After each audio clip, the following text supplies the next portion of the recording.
Hello everyone, and welcome back to my Minecraft Let's Play, where I'm terraforming this super flat desert world into a beautiful green space.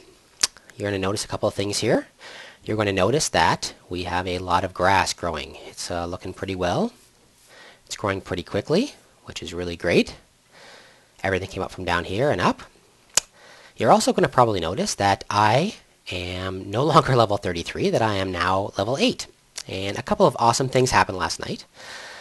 I did a tutorial for you, or not a tutorial, I should say an extra Let's Play. It was episode 4, which I'm redoing right now. I turned it on, the camera. I started talking. We went through and we explored that area over there, just briefly, because I was out of wood and we needed it for the project I wanted to do. So we went over there and we found a couple of interesting things, a couple of diamonds, an enchanted book with Thorns 2 on it. We then went over to the far mines over there and we explored the desert temple. And again, we found a couple of diamonds, which was great. And then I blew the thing up for you using the trap in the bottom. And then I fell. So that's pretty much what we did. We did all that, and the interesting thing about it was after I recorded a brief introduction, I turned off my camera as I came, to do a setup for the project that we were working on today.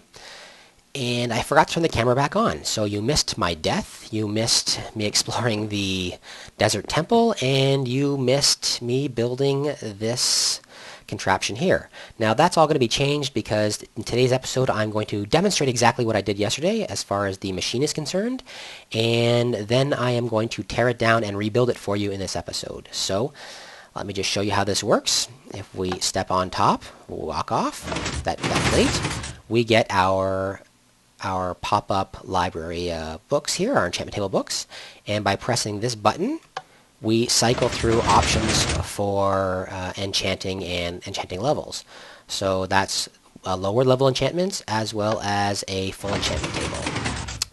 So that's what we're going to do today. I think the first thing I'm going to do, let you watch, and then after I'm done this, I'm going to turn off the video again and hopefully turn it back on, because I spent about 35 or 40 minutes talking to myself last night in a darkened room, and that's all I did. So I'm going to chop down this tree so we can put our enchantment table in place. This is the first tree to ever be chopped down in this world. And I think I'm going to grab a couple, if I have it. No, I don't. I'm going to go over here and get it. I'm going to take a couple of the leaves, and the rest I'm going to allow to... oh, I do have shears right there. The rest I'm going to allow... I will grab this, though. Boop, boop. First logs ever collected in this world by me. That's pretty awesome as well. I'm just going to toss this down right there. So now we can actually start our enchanting. And I'm going to grab up a few leaves, so we're going to have a few bushes and things in this world. But I'm going to let most of this fall, so I have a few extra...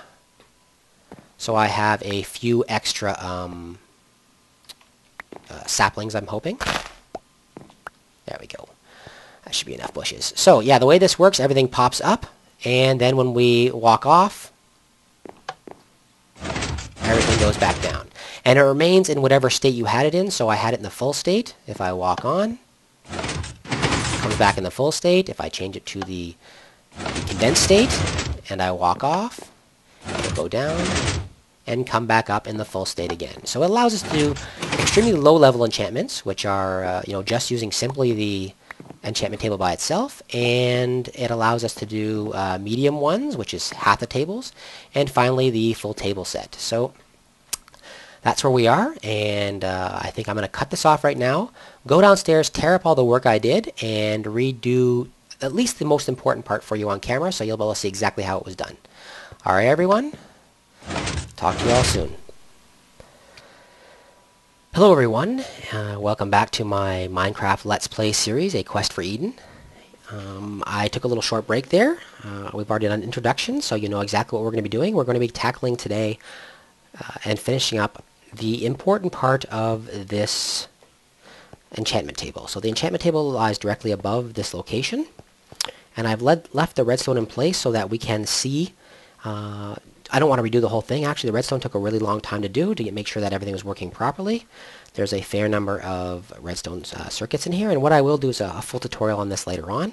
But for this episode, what I'm going to try and do instead is simply discuss the most important part of the enchantment table, and that is T flip-flop switches. So what I've got here, let me put this in place for now. What I've got here is I have a location here where I'm going to build my first T flip-flop, and a location here where I'm going to build my second T flip-flop. What these allow is by placing a, let me show you, by placing a wool block or any other block on top of this redstone circuit, it's going to cause this circuit to turn on, this redstone circuit here, and it goes under the ground over there and runs up to these two redstone torches here. So they're currently off because I'm supplying power from this location around the corner. So I'm going to remove this for now, and we'll go over here, we'll take a look. So now they're back on. These two locations here, these two redstone locations here, by adding a block here, we turn on all of our pistons are actuated, as you can see.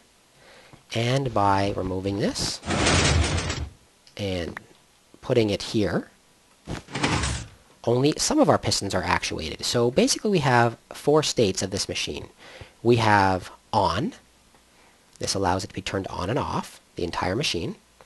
And we have fully actuated or partially actuated. So in order to be able to do this, what we're going to do is we're going to create two T flip-flop switches. They're very easy to create. The first thing you're going to need is you're going to need pistons. You're going to need two pistons that are non-sticky pistons. And I'm going to throw them both away for you, and then I'm going to pick them up. There we go. All right, I'm going to add one here. I'm going to add the second one here.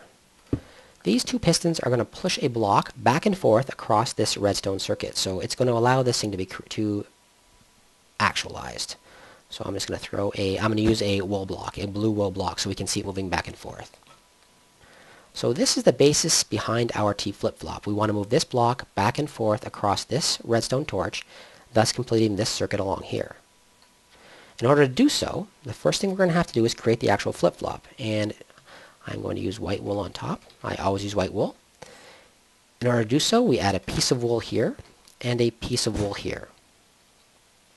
On either side of the wool, we add a torch. So a torch here, that causes that piston to actuate, and a torch here.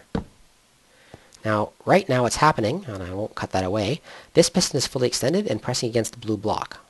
This piston cannot be forced forward because this one's already extended and it can't push it forward. So what we do on top, in order to create this T flip-flop, is we connect these two together. So now when this is lit up, whenever we turn this circuit on, these torches will be turned off, and when they come back on, the pistons themselves will be actuated and they'll switch position. So in order to actuate these, what I'm going to do is on the surface I have we'll take a quick look here, make sure nothing's around, because if I get blown up I'll be really pissed off. And if we walk across this panel now, nothing happens. So we're going to be using this pressure plate to actuate those pistons below. So first thing we're going to do, we are going to come back down here, and I know that that pressure plate is located 2 blocks from this cobblestone, from the middle. So I know if I extend this,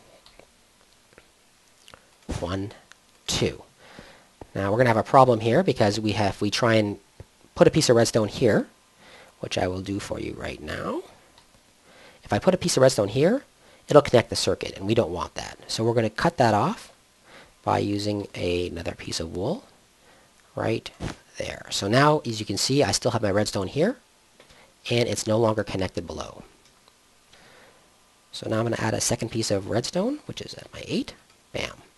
Now that's creating a line that goes through here and actuates both of these both of those pistons. If I go up top, once more,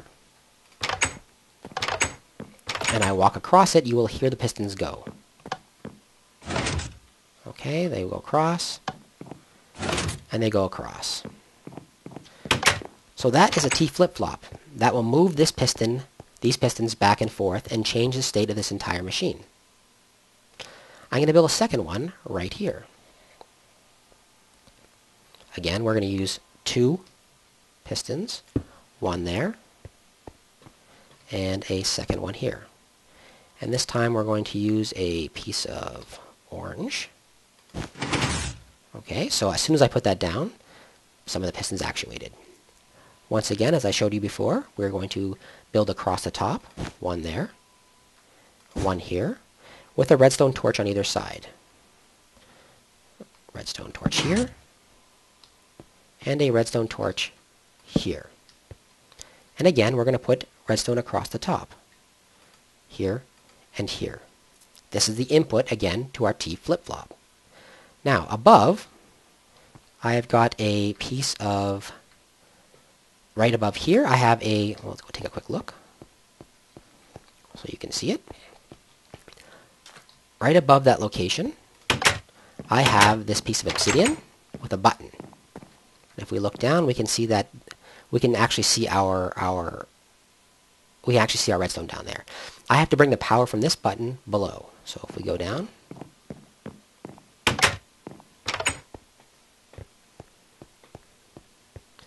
we find our hole, which is right there, with our obsidian. And we are going to add a block of wool, which is in here, directly to the location beneath, directly to this location below. So I'm going to need 2 of them because I want it to go. I don't have a second one, son of a bitch. Okay, let me just go get something so I can put it up. Actually, I'll take this one for now. Okay, we're just going to add a second piece of cotton, piece of wool here and here, and then we're going to remove this one. That's in the wrong spot. Nope, that's right, that wasn't the right spot. Yeah, right there. 5. So now what we're going to have is we're going to have redstone. I'm going to go up there and put a piece of redstone up there so you can see the entire circuit will connect together. Back and forth. I do everything underground like that because I hate it when people can see my redstone work. I don't like it showing. So I'm going to take my piece of redstone and I'm going to add it there. So now we've connected that circuit. Now whenever we push this button, oops, we can hear it actuating and we get our movement. Okay, great. So we know that's working. Now the problem is we have a hole here. And as I showed you before, as demonstrated before, if I put a block here, a full block, it's going to cut this redstone here and not allow the information from the button to go down. Something I discovered, which I thought was really cool, was that half blocks will not cut redstone. I had no idea about that, and actually I was really upset at first. I thought, oh my god, how am I going to get this redstone down? I did not know, but your half blocks will not cut redstone. So if I put this here, as you can see, the redstone itself is still available and it's coming down the side. So that's our entire machine. Let's go up and take a look how it works. So if I walk across this plate, this is our normal state where the floor is down. So we come into our home, la-di-da. Oh, I want to do my enchantment. I have 45 experience. And I step on top, come across, and we get our plates coming up. When we actuate this with this button, we can do full level enchantments, or partial level enchantments, or extremely basic enchantments. So that's our options. So why don't we actually do some enchanting right now? I only have 8 levels, and I'm probably going to use a lot more later, but let's enchant that pick. So it's going to be a low level enchantment, which is what I'm going to use this one for. I'm going to step on top, and I'm going to plop my pick up there. The easiest way to scroll through these, I actually have 8 levels and I want to use a full 8, is to grab a block and click. And that way they'll stay in place. So 7, 7, 7, 8. I'm going to take that first 8, hope for something good. Efficiency 2. You know, you can't complain about efficiency, that's for sure. Well, everyone, that is going to take me to the end of this episode. It was a short one, but we are actually having a problem with our girls right now. I'm a recent father of twins. I think most of you know already now. We're having a problem with the girls, and they are not sleeping so well lately. So I am going to make sure that I'm available to rush in there and make sure they stay asleep. Our grass is looking really good, And I think what we're going to do in the next few days is we're going to, in the next few episodes, we're going to put some more dirt down here. We're going to have to find some dirt because we don't have very much left. And I think that what I'm going to do in the next episode, in the next Let's Play, is we're going to grab a compass and we're going to head in some direction and we're going to try and find a desert temple so you guys can see exactly what you missed the first time. We're going to take off. We're going to keep walking until we find one, and we're going to raid it and we're going to blow it up. So that's our plan for the next episode. I hope you enjoyed this one. I hope it was informative and that you can use what I've showed you in your world. A T flip-flop is an extremely useful circuit. It can be used for things like your door. You know how I always have trouble getting through this door with that button? Well, throw a T flip-flop down there and a button on the outside and a pad on the inside, and you can actuate the states between open and close, and that way you can hold open your iron doors as much as you need to. All right, everyone. So thank you very much, and I hope that you enjoyed this episode. If you liked it, please feel free to leave a comment in the comments. Let me know so. If there's something you'd like to see, please let me know. If there's something that you would, if you want to subscribe, that would be great too. Thank you very much, everyone.